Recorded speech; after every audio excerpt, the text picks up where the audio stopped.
E essa canção dedico a todas as jovens do Brasil.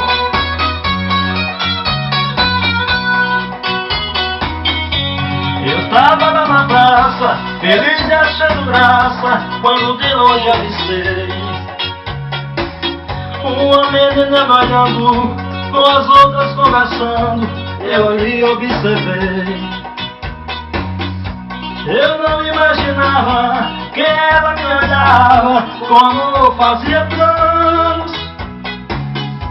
E quem me pensava, a garota que me amava só contava 12 anos.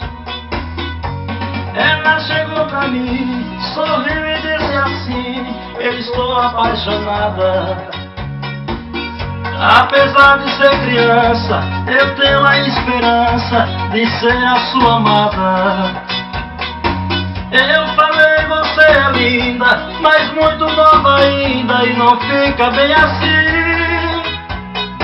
Não dou conta, lei divina, você é uma menina muito nova para mim. Ela ficou chorando, as lágrimas derramando pelo seu rosto pequeno. Chorando ela dizia: meu Deus, que grosseria, amar demais é veneno. Eu fui me retirando e ela ficou chorando, entrega a nostalgia, me dizendo em seu desgosto: essas lágrimas do meu rosto, eu me vingarei um dia.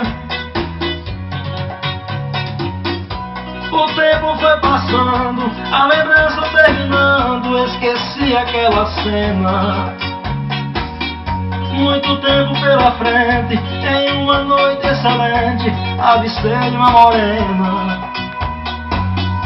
Eu não imaginei que foi a quem desprezei, a quem me dei castigo. Disse a uma coleguinha: diga aquela bonequinha que é pra vir falar comigo. Ao receber o recado que eu estava apaixonado, que eu queria lhe falar, ela veio aborrecida, com a voz estremecida, disse assim pra se vingar: sou aquela que sofreu, que você não me entendeu, não me quis, não sei porquê.